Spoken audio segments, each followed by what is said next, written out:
Welcome back to All Things Acura. I'm Matt. And I'm Justin. And welcome back. It's been a while since we last talked, Justin, right? I think it's been a while. At least a few minutes. Wow, at least a few minutes. Jeez, maybe a couple hours. Right.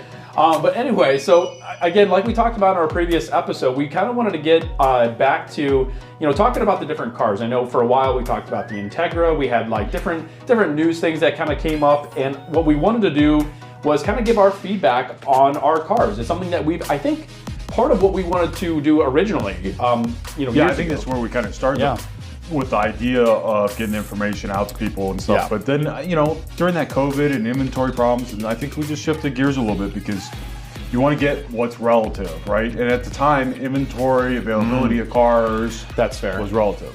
And so was the Integra, right? Everybody wanted to know about the Integra. Right. If there was one comment that wish we got paid for was, when's the Type S Integra coming out? Right, or when's your ZDX coming? Don't start asking that. Right. That's not a thing. We're going to talk down the road. Right, we're not going to do that. This one is all going to be about the Acura MDX, and we want to really dive in and give you a little behind the scenes on our thoughts of the MDX over, this generation. Now, this is the fourth generation of the MDX. Yeah.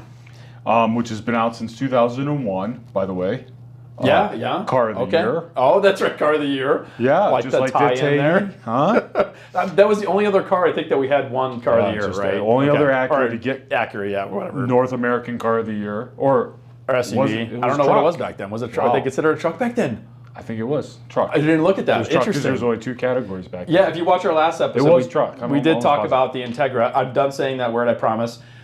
Winning the North American Car of the Year, and we went through and showed and looked at the previous Acuras, and there was a couple here and there that were nominated and they got up there, but the MDX back in 2001 was the last time, so that's kind of neat. And it was earth changing. Yeah, for sure, back then. So what happened, and where the MDX kind of came from, is, and we're going to go back a while, and now we call them all crossovers and CUVs and all these other terms that you have for these sport utilities these days. But that was one of the first ones on the market that was an actual unibody construction. Yeah. And nobody had done that. Right. And I don't know if anybody had done that yet in a 7-passenger vehicle, 3-row vehicle. So Acura kind of was groundbreaking in that respect. I don't know if there was another one. Well, it's a derivative of the Isuzu, was it the Trooper? Well, see, those were platforms they were borrowing off of Isuzu. And then they created their own, and those were truck-based. Well, I didn't know if those were truck-based or not. Yeah, I guess it was So then the Acura came out with the first unibody, and that kind of was a big shock to the industry. Now they all are. I mean, virtually. It's hard to buy it otherwise. So it's kind of crazy to think about how far the MDX has come, and the fact that it's been around for so long. This kind of goes to tell you, how great this car has been for the past couple of decades. I mean, really, it's been a mainstay for Acura. It's Acura's bread and butter. It's what they do, honestly, the best out of everything. And it's probably, over all those years, probably been the leader in that category, especially the luxury brand category. Now, there's a lot of other ones out there, and we'll talk about that a little bit through this. And we're going to really get into the nitty gritty because it's a hard vehicle to beat up. It does a lot of things really well. And Acura knows that, and when they redesign it, they're very careful to make sure that they don't ruin the formula. Yeah, that's a great point. And again, what we're here to do is give kind of our take on the car, as honest as we can be. We don't. Obviously, we work here at Acura, but we all drive kind of different things, and it's about making sure that when you guys are doing the research out there for the vehicle, that we're giving you, our honest feedback and review. And part of that is going to be, what our customers tell us about the vehicle, whether they like or dislike certain things about the vehicle. So part of this might feel like it's kind of beating it up a little bit, but that's okay. But we also want to point out the things that are, make the car what it is and why it's such an important car for Acura and why it's a great car to potentially consider. So starting off the top, and this is a hard list to kind of where do we start, but I think what everybody likes first or likes to look at first is just how the car looks. Like if you don't like how it looks, it's not going on your list. Like it's never going to be on your radar. And I think Acura did a nice job with it. Knock it out of the park, maybe not. I think they're a little conservative, but they are conservative. But I think they went one step above what they did with the last generation. Oh yeah, let's get a little more aggressive on the looks of it. And through some of the different packages, you can get a couple kind of different looking ones depending on where you want to go with it. Yeah, and I think they did a great job of, like you said, the styling. The styling is subjective, so someone might say, hey, that's ugly or not, whatever. I think they did a great job, as I have one right behind me here. The lines on it are phenomenal. I know when they talked about the redesign, like where the windshield, where the windshield comes down against the car, it's not like kind of like an awkward position. Everything seems to be proportioned very well. And I know when the car first came in, we had a video literally about that, talking about the proportions of the vehicle, how much better they look, the sculpting of the hood. You know, the previous generation Acuras in general just didn't have all that extra styling that you kind of see in this vehicle. So I think the styling is phenomenal on a lot of fronts. There's only a handful of things that I don't necessarily like, but I'll let you kind of, if there's anything else you want to. No, I agree. They made the car a touch longer, which I love and I hate. Yeah. And what I love about it, you know, is it probably needed to be a little bit bigger. That's the other piece of the MDX that, there's a lot of rabbit holes we can go down, but it really is what I consider a really good size. Like that's a where's my portage at? Is it too hot, too cold? It's really hard to say, you know, what size should this category fall in. There's a lot of them out there in this category. We'll talk about some of the different competitors and stuff that are out there. So you don't want to make it too big, because then the vehicle, you'll lose some of the sport performance that Acura tries to hang on to. Yep, for sure. With it, and you make it too small, then you lose the space inside, and the functionality goes out the window. Yeah, absolutely. And even some of these bigger SUVs, which again, I'm not trying to get out there yet, but like just because they're bigger doesn't mean you gain more interior space. And I think Acura has done a good job of that balance. Obviously, styling comes into that because you have to maintain, you know, some of that styling. If you're looking at like a Pilot, which I'm not trying to get into other cars yet, but like a car that people consider because it's bigger, you know, you lose that styling, I think, of what you kind of want out of an Acura. I agree. And you look at some of the, you know, higher end SUVs that are sporty looking per se, and you know, functionality you lose. Like you lose space in the back when you start to rake the roof line. And, right. That's exactly that's what happens. You know, it might look cool, but you lose a lot of functionality. Yeah, and to go and with the styling again, I had a hard time with this one because I think this MDX is the best. Well, it's obviously the best looking MDX I think they've ever made. But like some of the little things, you know, when it comes to, you know, again, this is a nitpick, but like the plastic around the wheel wells, you know, that's something that kind of. I'm with you on that. I don't like it, and I've always it's kind of been a pet peeve of mine over the years. Ironically, we're seeing cladding go off the charts through a lot of manufacturers. Like they think that that's like a new thing. That was GM in the 80s. I mean, cladding everywhere, right? Half the car was cladding. And so now they're putting that on.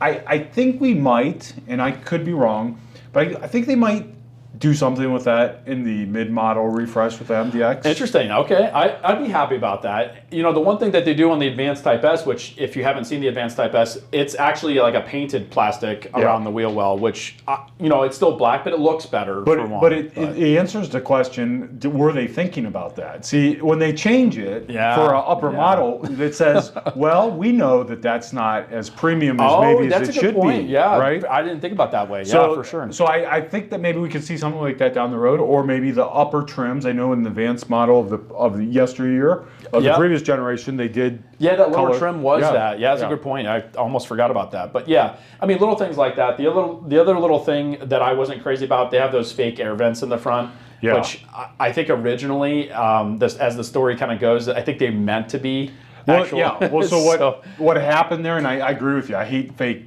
pieces like that. What we're talking about, by the way, is like in the front of the car, if you look at the front of the car, there's these they were supposed to be vents that help the aerodynamics of the car, and you can kind of see where they should have been. Well, I think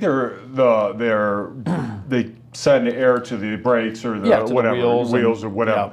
And what happened is in their wind tunnel testing, as the story goes, we're not engineers, it actually got worse performance when they had the vents, so they closed them.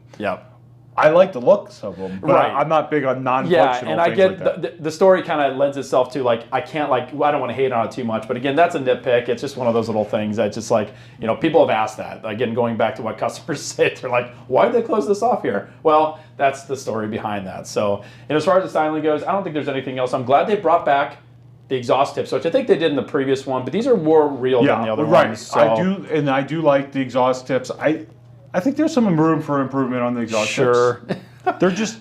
We're glad they brought them back, and I think that's why we're excited about them. But I think there's room for improvement. I'm not a big fan of bigger exhaust when the other pipe is just kind of sticking in there. Yeah. And Acura was always good at that. Was part of it, right? It was attached. Yeah, they welded it on. Or wasn't a simulator. And this one, I don't know that it's attached. It is. I think it is attached, but the proportions don't look right. Yeah, if you look at it, again, we're nitpicking, but like if you look at it, these are things that are going to bother us. Most customers are probably going to like look past that. But again, we're here to tell you about those little things in the car. So I love the headlights. I love the headlight design. For sure. I like that they went with LED headlights across the board. Right, you didn't have to move up to a different package to get that. I like that they stuck with that. And overall, with this content in this vehicle, we'll talk about through here. They did a really nice job of putting a lot of nice content on it.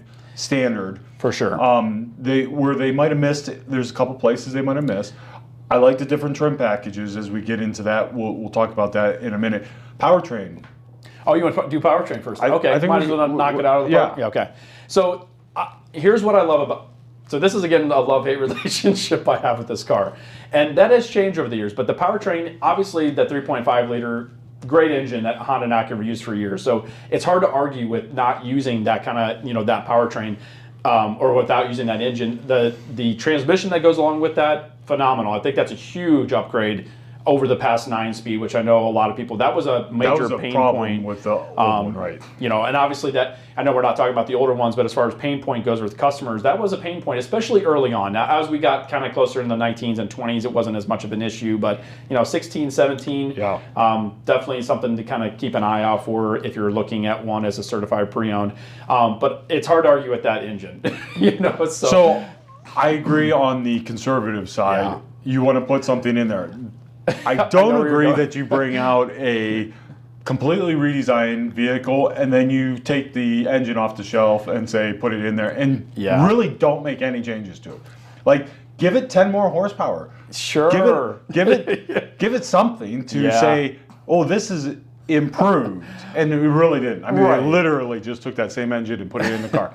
Now that's us. I know that there's probably that engine is sufficient. It has power. It's reliable. It's definitely reliable. Matter of fact, it might be on the top 10 engines. Ever maybe made. top 5. Yeah, for sure. I mean, as far in terms of that, but I think they went just a little conservative on that. I think so too. Even if they bumped at 5, horsepower from the previous one, as a salesperson, you have to hang your hat on certain things. And the thing I hang my hat on is the fact that it's a great motor. It's going to last a long time. It's probably a 30-year-old motor, right? Essentially. But yeah, you're absolutely right. You want to be able to say, hey, it's the same engine, but they improved it a little bit. They made it more efficient. They made it a little bit more powerful. All those little talking points. It feels like they spent their budget on everything else, and then they got to this, and they like, yep, guys. Sorry, you're going to get the same. You're going to get the same engine. We redid that transmission though, and to their defense on that transmission, they knocked it out of the park. Yep, I've yet to drive a vehicle. Period. I don't care what it is. You can BMWs, Mercedes, that has a transmission that drives as well as that. Yeah, the early gears have great torque. So it feels faster. And I think that's something that's a little. Obviously horsepower is one thing, and that's what it. And when you're shopping as a customer, that's what you're kind of looking at. You're saying, hey, this car has X amount of more horsepower. It's going to be better, but that's not necessarily the case, right? Weight, transmission has a lot to do with that. So that was a huge difference, and it makes a big difference in the shift points are better. The acceleration feels better. The overall smoothness. It's a phenomenal transmission. So hats off to Acura on that part of it for sure. And so then they came out with the Type S to open up that lineup with the larger engine, smaller engine, turbo, whatever, more power. Right. Yeah, smaller engine, more power. Obviously, it's turbocharged, and it's a common misconception out there. And this is kind of going back to people shopping. I hear people say twin turbo a lot. It is not. And I think originally, that might have been like some of the original rumors that it was going to be twin turbo or something. But that is not the case. It's a single turbo. It's a 3-liter. I'm actually not even sure if it's the same engine from. Remember the hybrid had the 3-liter? I don't know if it's the same engine or not. I think it is. But it's a twin scroll turbo. Twin scroll. Yeah. And I think that's what that trips people up as they think that. Well, it's interesting because the RDX is a mono scroll, so like it's wide. So I love the offering of the Type S. Everything about the Type S. I don't like that they came in 2 packages, which we'll talk about packages here in a minute. The only thing I don't like about the Type S is that it's a little outside the mainstream. In other words, it's more unique, which I love unique cars. But if someone came in and said this MDX doesn't have enough power, I gotta get one of these, and right now they're hard to come by. But number 2 is the cost. Yeah. It's a huge jump. You're absolutely right, and I know that kind of goes to more like the different packages that kind of comes along with the Acura, which I want to kind of get into more in a minute. But like just one more thing on the powertrain, the super handling all-wheel drive. This is, I believe, with the MDX is the 4th generation of that system. Same thing with the RDX. So that's something obviously Acura has developed forever. I don't know why they don't market it more. If you're shopping for an Acura or really any car, the all-wheel drive system is phenomenal, and and I will nitpick the car. That is not something that is bad on Acura. It's one of the best ones out there. Yeah, and we can't stress it enough. We'll do a whole show on it just because I don't think people understand how good of an all-wheel drive system it is. Yep. And that it's included with these, whereas other manufacturers, there's still only a couple that have a true torque vectoring all-wheel drive system. Yep. And it's still an option or upgrade on those vehicles even out there. People have all their taglines for their all-wheel drive system, and it's so rare that you find one that works as well as this, and it's phenomenal. I can't. If you have a chance to drive one of these cars, when. We have people that come out sometimes we're here in northeastern Ohio, so we get lake effect snow, we get some pretty good snow. And you really want to see, how well that all-wheel drive system works, is get out on a snowy road and see. And we have a lot of people say, well, I don't want to drive it when it's like this. Well, that's when you want to drive one. Right. Because it blows your mind how well it works, especially when you compare it to other cars out there that have all-wheel drive. Yeah, and that's something I know when I first started working here 8 years ago, you were like, it's not just for like adverse weather. I mean, the other big part of the super handling all-wheel drive is quite literally the fact that it's called super handling all-wheel drive. It is phenomenal in drive payment. In fact, that's probably where it shines the most. It's like, as well as it does in the wintertime, it does that much better in the summer in terms of handling and performance. I mean, it is by far the top thing that Acura, I think, does the best. Why they don't try to do a better job of taglining it or advertising it better, I don't know. But trust me, trust us on that one. That is the way to go. And I think that's the other knock it gets as a vehicle in its class is it's available as a front drive model if you choose. Right. Now they've limited that to now just a couple trims, and it is primarily a front drive platform with all super handling all-wheel drive. But even the critics have a hard time knocking the super handling all-wheel drive and how well it is. And they kind of forgive the fact that it's not a rear drive bias. Yeah. Because that's what super handling all-wheel drive kind of gives you I don't want to say the feel of. I know it's a different thing, but at the same time, it can put that power to the back. And again, we could talk about this all day long, and I don't want to. I just didn't want to. I don't think there's anything I've ever seen to complain about that with that car. So definitely something to. And obviously, it's hard to not get one without super handling all-wheel drive. So packages. Content. So there's good and bad to this, right? Mm-hmm. Just like everything. But the good is that the packages are simple. They're laid out. They're straightforward. When you're buying one, you know exactly what you're getting with that package. Yeah. So Acura does not do a free flow options like almost all manufacturers. Yeah. I mean, other than Honda, which is their sister brand, but you can't free flow options, so you're not always getting a different car. When you get one of those, it's pretty standard of what you're going to get on that car, which is good and bad. Right. It's great. I think it's great from a sales and a shopping standpoint, just simply because, if you're shopping for one, you say, hey, I know I'm going to get a tech package. And this is something that if you're not familiar with Acuras and you're shopping other brands and you say, well, I want to see, and I have customers ask me this, I want to see a window sticker on that car, or I want to see this or that. I'm like, a tech package is a tech package. Right. If I said it's a tech package, it's going to have the same thing as the other one that you looked at, right? Other than if a dealer, and I go, this is a whole separate thing, if a dealer added that stuff, which is a totally different thing, whether it be like all-season mats or splash guards, whatever the case might be. But a tech package is going to have the same features across the board. Now, my gripe with how the packages are set up, and I think again they do a good job, is I think they just need to offer something more like in between. And one thing I thought about was I always kind of wish there was like some kind of a winter weather package or an all season package, because there's people that get a tech package. And this is going to sound kind of dumb because I use the same argument against myself here. So, but like maybe it has like second row heated seats, and maybe it has a heated steering wheel as a part of a tech package, because if not, you're spending $6 to $7 grand more, actually more now, than just to get those two features, right? And you can't add a heated second row seat, for example, but Right, you have to jump up to the advanced, which is top of the line. Yeah, and I don't necessarily want to spend all that extra money, but charge $1,500 to $2,000 more dollars. I might just do that just because I don't want to spend $65,000 on that car. And that's the downside of the packaging, right? That's what you run into. I do like the tech package. That's our most common. It's very nicely equipped. The A-Spec giving it the different look with the black out trim, the black. No more chrome, taking all that off. I love that they're offering that, and I know a lot of manufacturers are. The advanced package kind of coming with all the bells and whistles. I think they're missing that there's no A-Spec advanced. Oh yeah, I saw you had written that down. That's a really great point. The RDX, I know I'm not trying to talk about the other car, but the RDX has an advanced A-Spec because they realized the consumers wanted the look of that, but they didn't. Exactly, features, with all the advanced features. But and I know we talked about this a second ago with the Type S. I do wish they had like an advanced with a higher performance engine, because maybe I don't want to look sporty. Maybe I want it to look more premium, and I have like nicer looking stuff. Well, and I think that goes back to just having the Type S be the only option to get that engine, right? I think there should be something else there. I know that complicates it, and they're very keep it simple, black and white brand, but it's a luxury brand, so sometimes having the flexibility in those different things.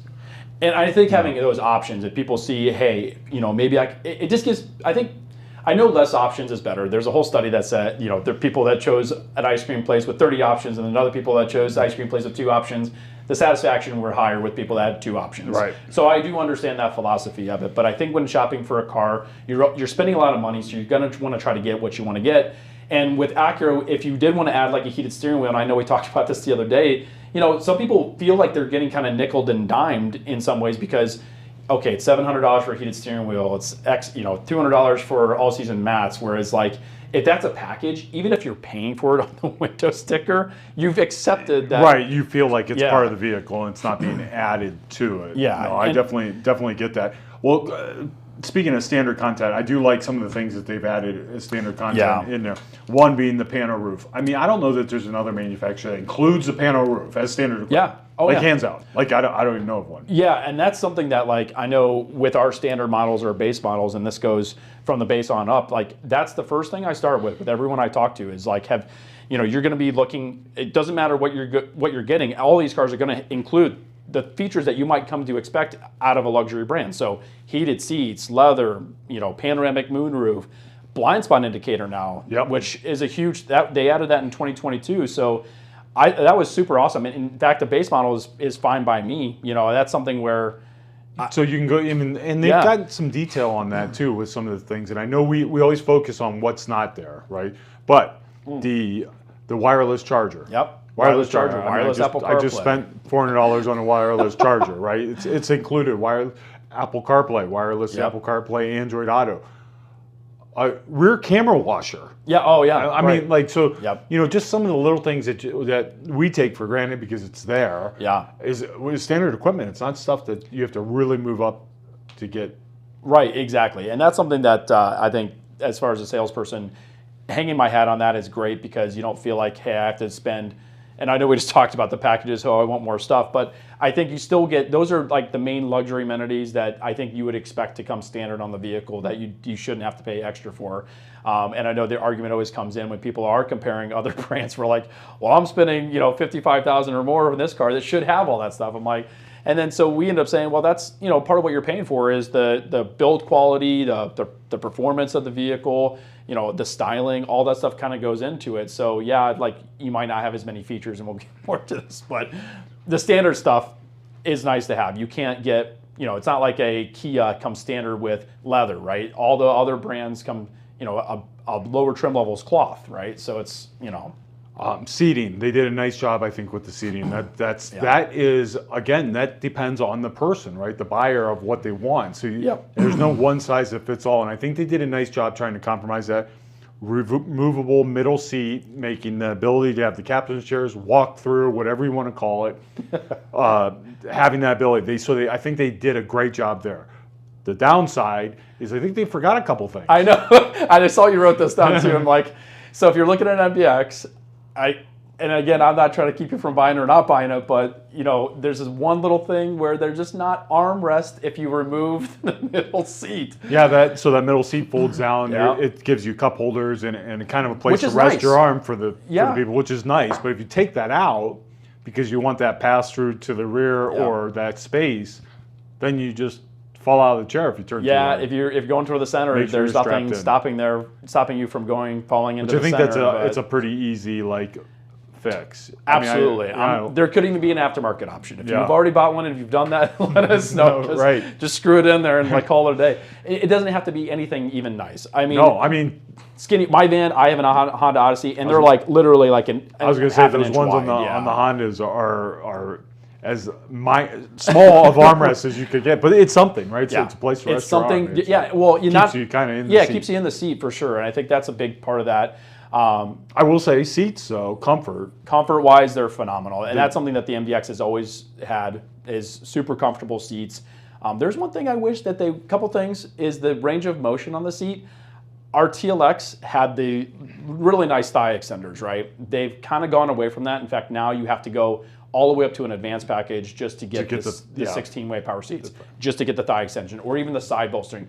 I'm not necessarily saying that's the case. Maybe it would be nice to have it in the lower trim level, but I think having those extra things, or even when it can go out, make it go out a little further.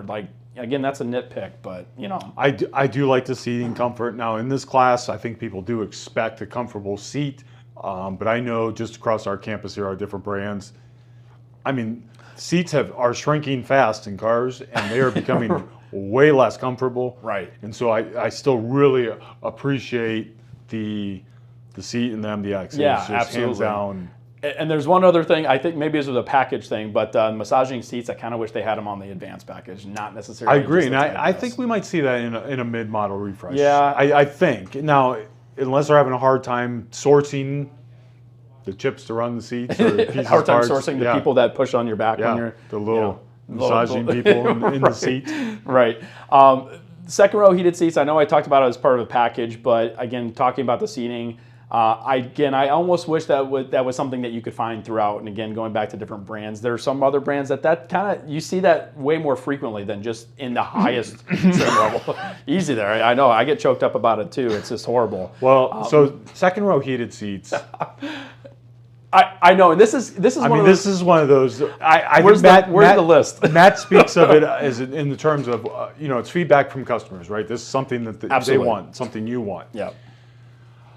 I'm okay if no vehicle ever had second row heated seats. It's not that I want to torture those rear passengers, but usually in this case, the demographics.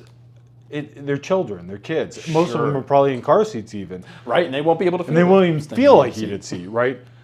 And I don't know that they care a whole lot whether it has heated seats. And so I'm a proponent, I don't know that it doesn't add any value. Matter of fact, I think my wife's car had them for 6 years. Oh, yeah. And I don't think we ever pushed the button. Yep. So, I know some people get caught up on things like that. And I get it. It's because it's a luxury vehicle. You kind of would maybe expect that, and I think that's where you're coming from on that. Yeah. I wouldn't get caught up on that. For sure. And we have a list of stuff here that what customers think they might want out of a car, out of this car, but at the end of the day, we're like, you don't need that stuff.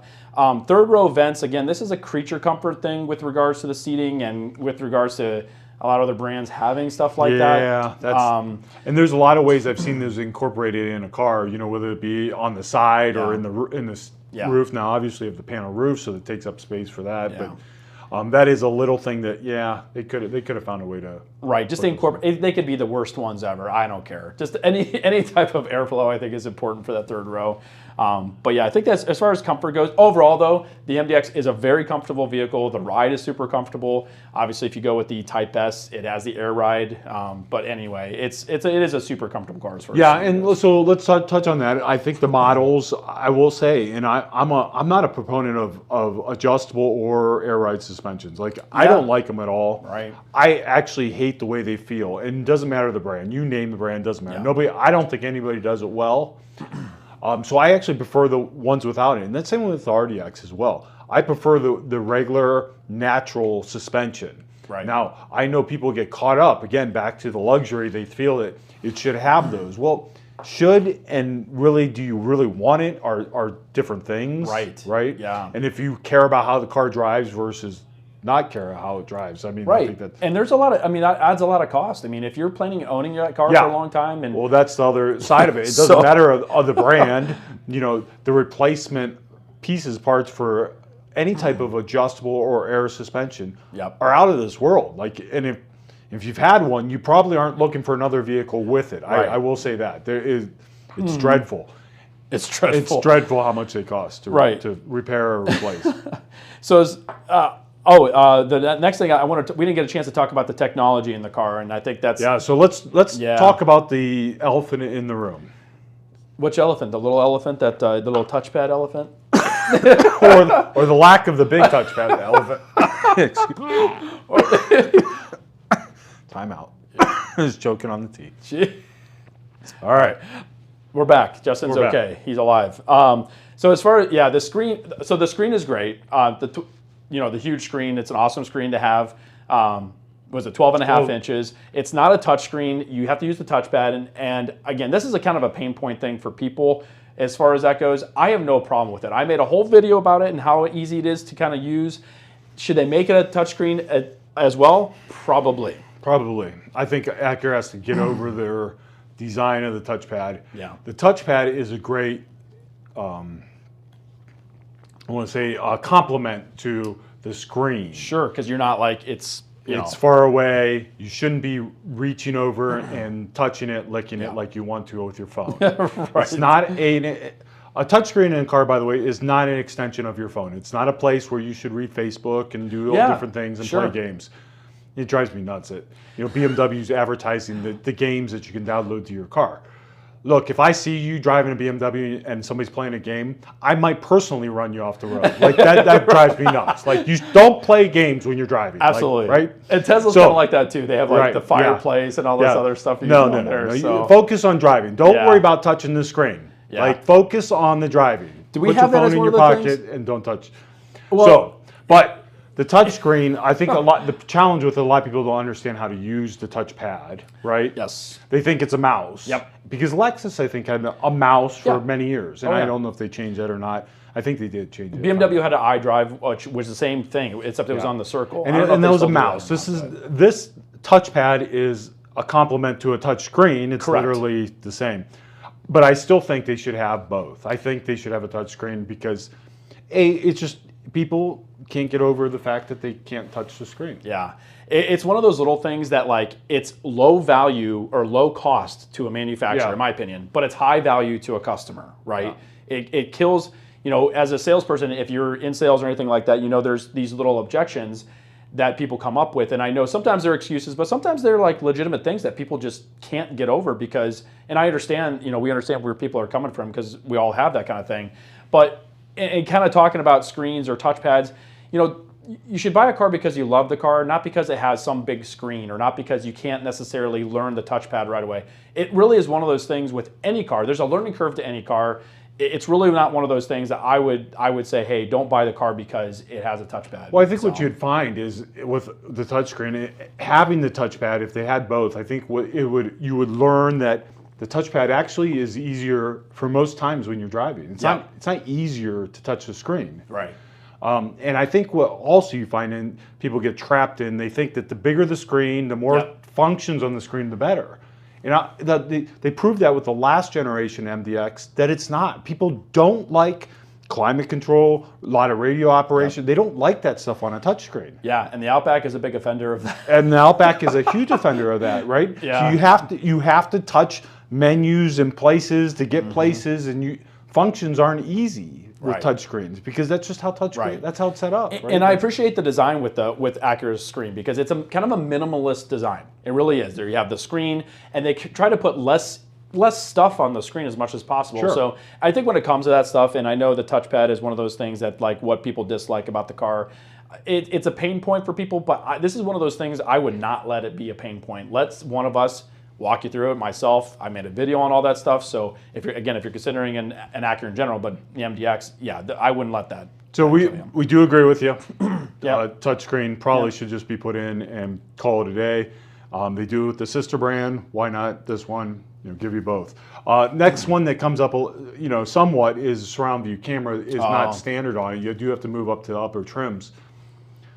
I mean, I'm not gonna. You know my take on that. I don't care for a surround view camera. If you have one, you like it. Good for you. I'm not a fan of them. I think it really plays with my head. I'd rather use the mirrors and the backup camera. I will say, I do like a front camera though. And I think that would be an alternative if they don't want to put a surround view camera. We do have parking sensors in all these packages, which I think help a lot. And again, these are that's one of those things that's like, I think that would be a lot of cost to a manufacturer to put all that stuff.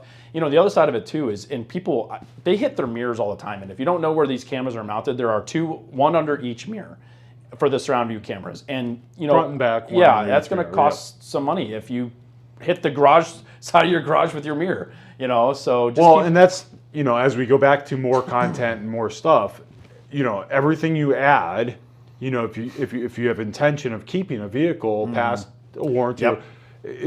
Everything gets really expensive as far as replacement. And just like Matt said, a mirror, which might have been a couple $100 before, now you add a camera to it, and $1,000. Yeah, now you double or triple the cost of that mirror.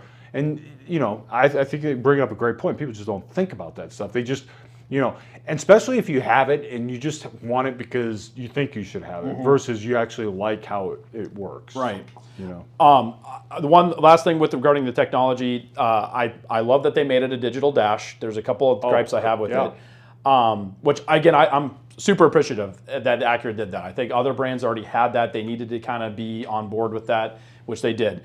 I do wish there was more adjustments or customizations on the screen. There's really only two, as far as like what information you want or how it looks. And then the other thing was, there's no map. I know Audi and I don't know if BMW does it, but Audi has, they call it their, what they call it, virtual cockpit. Maybe that would be kind of cool to have that. I've seen like the new Accord, they have pictures where they show the map on the one screen. So I agree with you in the adjustment. I think if you have a digital display, you should offer a lot of different looks of how you want that laid out. Without a doubt. And why not? It doesn't cost you anything more other than designing the screen, the software, right? Yeah, sure. Just design the screen. As far as information, I don't know. I want to see a whole lot more information. That is just a selling the sizzle, in my opinion, with the navigation there, because it is literally the same navigation that's showing on your screen. What else are you going to put on your screen that you need to see that you have navigation running in both? Matter of fact, I was just in a BMW and an Audi, both same thing. So you have the same information on both screens. I think it's overkill. I don't know that I'd rather look down at the gauges to see that information versus looking kind of up. Right.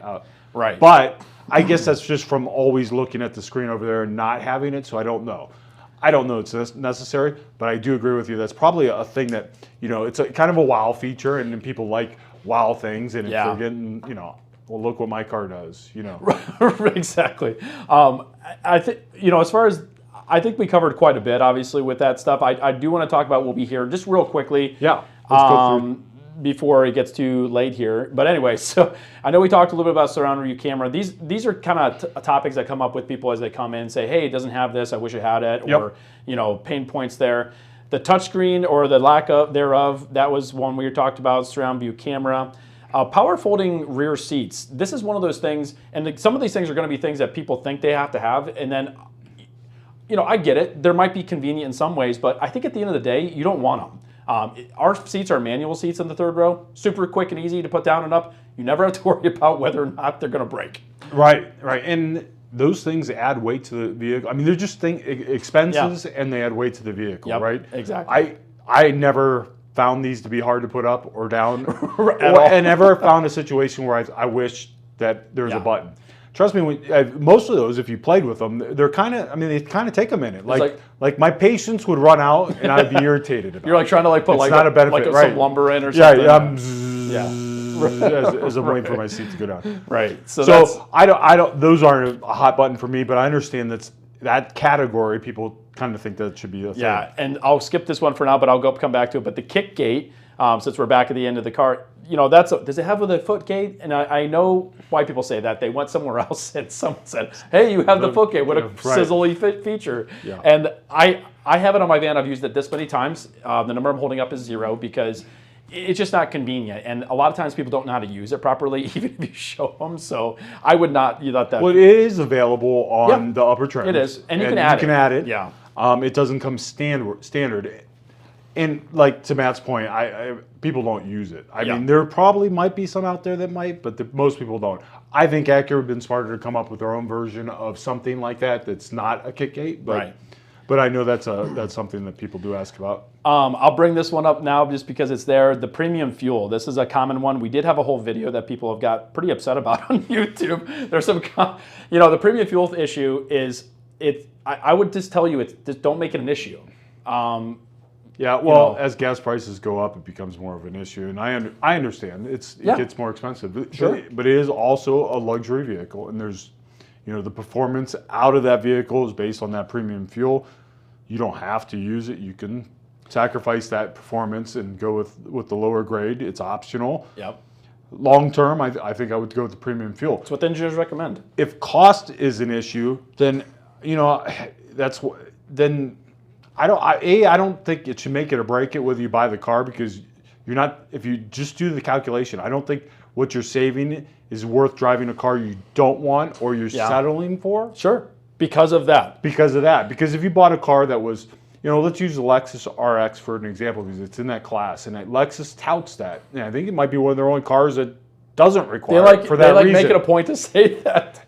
But if you spend more to get the Lexus, so you don't have to use premium fuel, is that saving you anything? Right. And did you sacrifice because you said, well, it doesn't require it, so I'm going to take this car instead? And it's like you don't require to eat eggs, but you're still going to buy the eggs, and they're super expensive right now. Right. So the point is that you're buying an expensive car. I'm going to be honest. Just put the good stuff in it. Right. I have a $30,000 car. I've only put premium fuel in it because that's what the engineers recommend, not the manufacturer or dealership. But anyway, oh boy. Yeah, you should probably skip the luxury category, because other than the RX, I think they all require it. Yeah. And you should probably skip that category if that's just a hot button of yours. And whether we like that whole thing or not, it is what it is. That's how they design the car, and that's what they... And some of the other things, the heated wheel or the remote start, this goes back to the packages. I know remote start, this is kind of a little bit of a gripe of mine too. If you had a tech package up to 2020, it came with a remote start. Right. It doesn't now. They kind of have migrated to using an app, which is a great app. And now with the 23s and newer, you do get 3 years of that app. So I appreciate that they did that, but I'm like, don't take that away from people. I think that's a little thing, and I think that's where it goes back to... I'm getting this vehicle and I'm not getting this, because you buy a lot of inexpensive vehicles or less costly vehicles. And a lot of them have remote start now as standard. We hear that and a so lot. I think that just eats away at people a little bit when they buy a vehicle of this caliber and they don't get remote start. It's a nickel and dime kind of thing. Now, to be fair, one of my family members just got an Audi Q8, and guess what it does? I think it was $110,000. Holy cow! Comes with how many remote starts? Comes with 0, because it's an Audi and they don't have remote starts. Wow. So you can go spend a lot of money in a car. It doesn't mean that you're going to get it. So maybe Acura was a little ahead of us on the app thing, right? Yeah, it's kind of a domestic, that's one of those things when clients come in, if they've had a domestic product, that they just throw that on everything. That's part of their shtick. Right. It just right. is. Just give them. Just give them the remote start. Right. And heated wheel is kind of one of those things too. Again, people always like, well, it should have heated wheel at this price point. I get it. Just add it. It's $700. Yeah, it's expensive. if you look at it on its own. If you add, if you had a $50,000 car, you add $700, it's now $50,700. Well, but see, that doesn't bother me as much. Right. I get it that there's people that want the heated wheel and say it should came with the heated wheel. But think of all the people that don't want it, and they don't have to pay for it, right? Because absolutely. Acura could easily make the car start at $50,700 with the heated wheel included, Right. and everybody would pay for it no matter what. If you're listening to us from Florida, you probably haven't used your heated wheel very much, nor it would have made more sense if you just saved the money and it wasn't part of the car, right? Exactly. So, yeah, I just don't know that it's for everybody. And I think that same thing sometimes when it comes to all-wheel drive, that's the stick. And I think that's, why Acura still makes some front-wheel drive models is there's people elsewhere that never aren't going to use it that don't want to pay for it. Yeah, they try to cater to a larger audience, and I think other brands don't. That's why they have so many different options, because they're trying to cater to individual people as opposed to the masses. And then the other, some of the issues that we've seen that people come back with is, screen issues or some software issues. I haven't seen like a ton of that, but we have seen, at least in my world, I've seen, screens that go out and they have to replace a couple things. So I'm hoping as the years goes on, and this is probably true of a lot of brands, but as the years have gone on, I think that they are trying to clear up some of those problems. Yeah, and I think, we keep in mind as we get into more technology and newer cars and more stuff, right? Everybody wants more stuff. Yep. So as you add more stuff, they're software related. And you now have tons of, we don't get back in the chip conversation, but tons of computing power in that vehicle. And so software issues become more of a issue than actual mechanical problems. And I think when you get with the infotainment systems, there's some software bugs sometimes. Oh yeah. Now what Acura has done, and what a lot of manufacturers have done, is now they're able to update these vehicles wirelessly or through Wi-Fi, over-the-air updates to fix and correct issues as they can and can put out feeds for them. And they've done a lot for both the MDX and the RDX. And hopefully that's addressed a lot of these problems. I would say a lot of them, because I don't know that you've had a couple, and I don't know that I've seen any others. It really has been, I would say less than for sure less than 5%, maybe in the 1 to 2% range. I mean, I remember the one of the screen that kept having problems, and finally we replaced the screen. And they found out that the one clip wasn't clipped in all the way. I mean, you just narrowed down to it was literally a human error of not clipping in the clip as much as it's for the wiring harness. Yep, it's stupid stuff like that. So again, it's a phenomenal car if it is in the category. We want to talk real quick about the competitive comparisons, because there's obviously other brands out there, and they all make really great cars. It's hard to buy a new car nowadays and have it be like, well, this car sucks, because most of them are pretty nice. But as far as that as far as the luxury category goes, and I'm going to say 50K and above. We have the Lexus RX 350 and the 350L, which that car can... So real quick on that, the Lexus RX probably is the biggest competitor, being that it never had a third row seat until they came out with the L version a couple years ago. And that is the comparable vehicle to the MDX. Right. The Infiniti QX60, which... I don't know what happened to that car. I haven't had anyone recently come and talk about that car, but obviously that's the other... Well, I think it went out. I think they did redesign that car, and I have not heard... Oh, they did redesign it. I have not heard a whole lot since then, but it is comparable. And Infiniti, when they came out with the QX60 originally, which wasn't called the QX60, I think it was the JX35 or something. JX35. Was really a twin to the MDX in every dimension, in every way. They really copied... Acura's formula on that, which is compliments to Acura. I think that's a way. And I think at that point people had already bought their MDX and they're like, well, I'm just going to stick with what I like. So I think that's where the Infiniti kind of lies behind. That's one that we don't hear a lot of. The biggest one is the Genesis GV80. Obviously Genesis, with the whole Hyundai conversation, they've pushed themselves pretty hard. And if you look at that car, it looks nice. I mean, it's a nice looking car. I think. There's pros and cons to every car, and I think dollar-wise, I think you actually get a better value in the MDX now when you start comparing packages and engines. But that's a great competitor to the MDX. Obviously, no history there behind that car, and that's one thing I'd be cautious of. We don't know what resale is going to look like. We don't know what long-term reliability is going to look like. We don't know any of that stuff because it's new. Right. But they did a great job with the looks and the design. We have not driven one, so like we're talking from a place of like haven't really seen one. But the other thing too is like it's a rear drive platform, and I think to get all wheel drive, you have to go pretty high in the trim levels just to get that. Yeah, and I think the standard engine is the 4-cylinder. Oh, is it? Okay, that's the other thing too. So.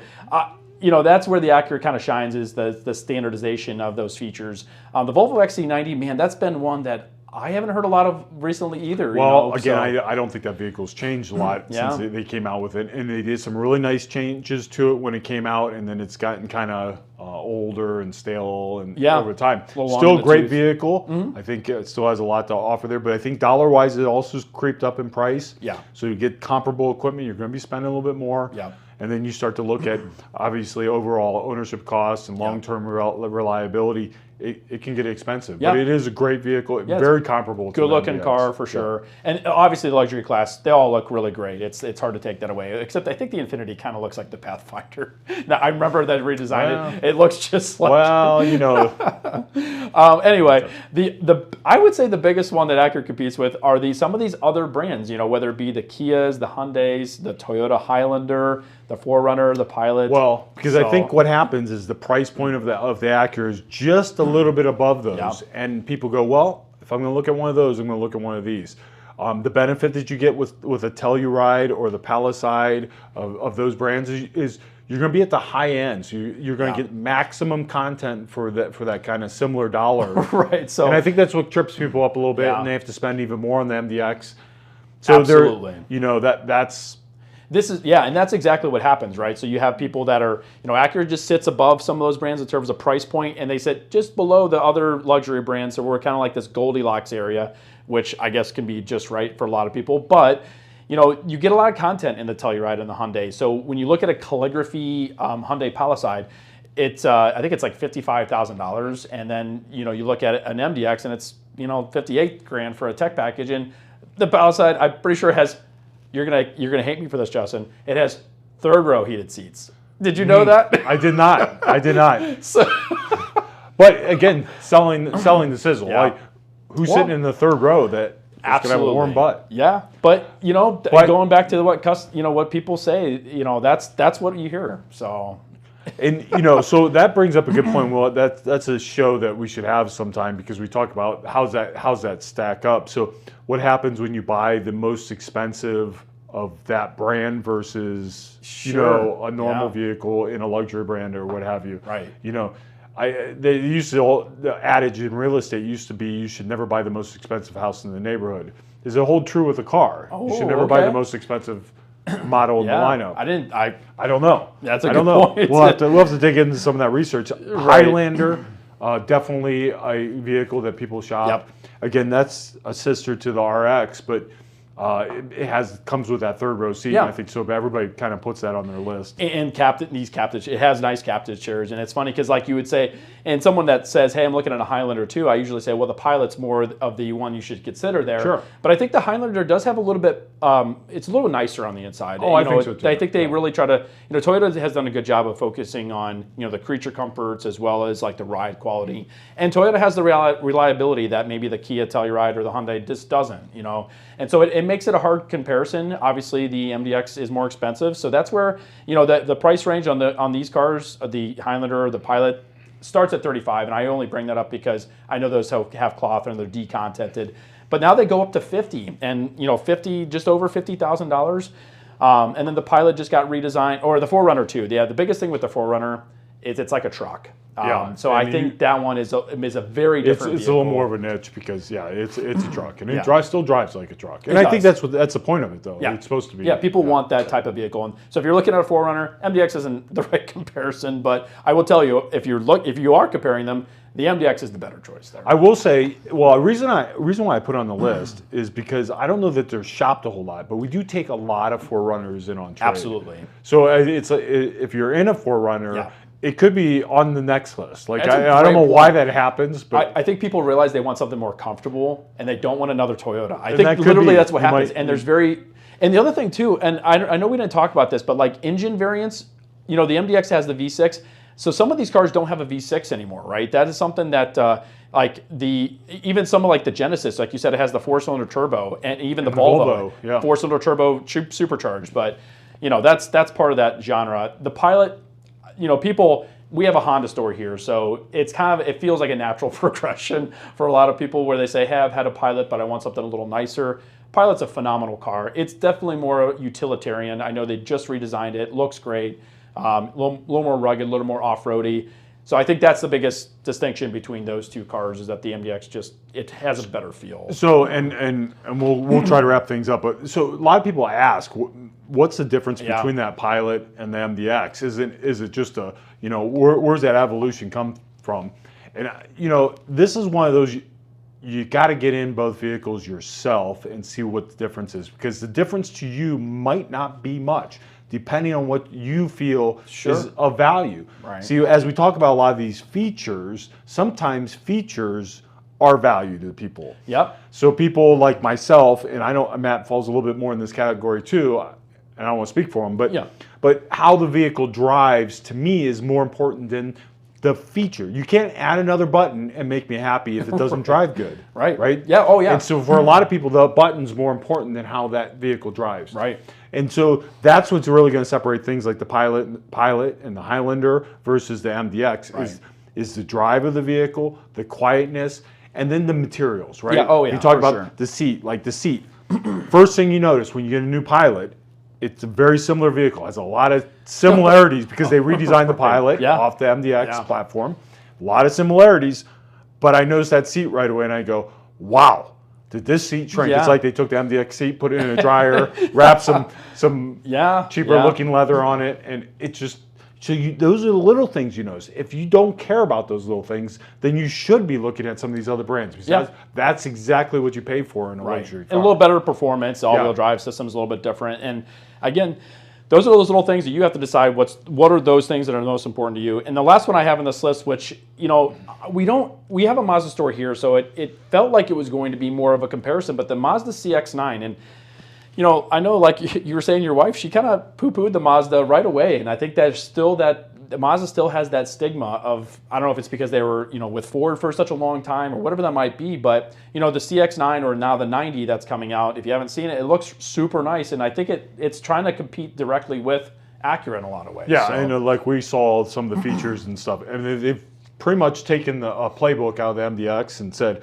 okay, we're going to make this our own, and maybe improve upon different things in certain areas. And so it's definitely a contender. It's definitely out there. Not to be, I wouldn't be afraid of it, and definitely look at it. And maybe if you look at a Pilot or a Highlander and you say it's just not nice enough, maybe that's a great vehicle that's going to fit right in between. Right, or even the MDX, and that's funny. Even a low price point MDX is nice. So, but. That's and we have a Mazda store here, so it's kind of cool. Now, it's the other vehicle we never hear comparisons about is Subaru, and the Ascent with the MDX. It's like you would think that would be the case. You just never hear anything about it. And I don't know if that's the people that the loyalty to the Subaru brand. On the other side of that is Ascent sales probably haven't been what Subaru thought they'd be. Everybody for years said they needed a third row SUV, and they have it, and all of a sudden, not as excited. And I know we've taken a couple in on trade. Some people replace them with MDXs, thinking that, well, it is nice, and then they got it, and it wasn't what they thought it would be. And that has a 4-cylinder as well. Yeah. So. Anyway, so really great stuff here, Justin. I really enjoyed that. So I think hopefully you guys did too. So if you guys had any questions, or if you enjoyed that type of stuff, let us know, because we could just stop right there and never do another one like that. Right. Or we can make more. But. Yeah, and hopefully you saw what we liked and disliked about it. Not just we're not trying to sell you. Matter of fact, hopefully we're directing you to the right car for you. Yep.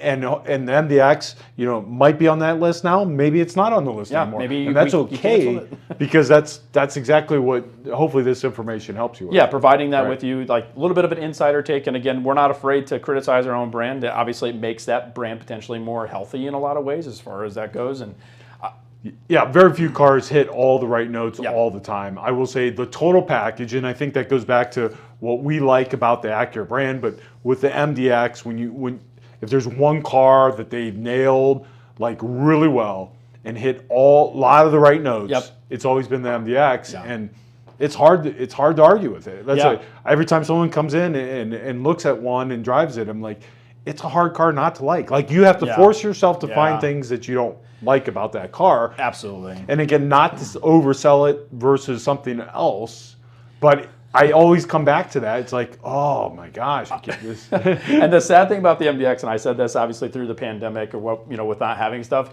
they redesigned this car like at the worst time because we went from, you know, like, the excitement for the car was great, and then we just couldn't get them, and then we really couldn't get them, and yeah. you know, So it's been out for 2 years now, right? Because it came out in December of 20. Was it December Or 20? I think it's December. February, early 2021. Right. Or it was like February 1st. That's so. right. You're right. Yeah, but you know, we got 2 years now, and you know, it's hard to believe it's been out that long because we haven't seen many of them, right? Until now. I mean, we have our first selection of, meaning more than one, of MDXs available. Yeah.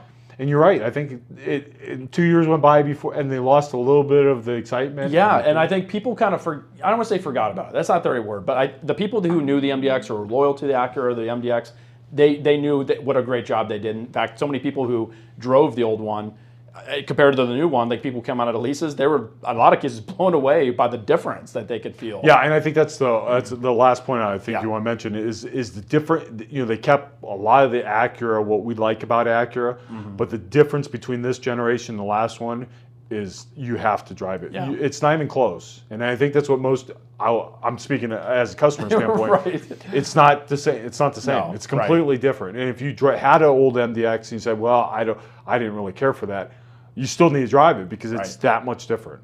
And the last thing I'm going to say, and I totally forgot, but double wishbone. So anyway, I had that on my list. Gosh, that I don't want to even. Nope, we're done. Yeah. Yes. So double what it wishbone, is. look it up. It's a great component on the vehicle, and that's pretty much that's a huge difference as to why it drives different.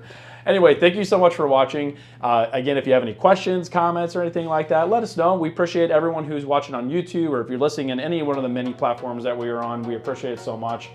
Thank you so much. We got to get out of here. We got to go. It's time. The lights are dimming. Messages. They're telling us to get off stage. It's time to go. If there's anything else you want us to change up in the next one, we're going to hit some of the other cars. Let us know. Thanks again, and we'll see you soon. Have a good night. Damn it. Lisa's going to be mad. She's going to be mad. I was supposed to make the burgers.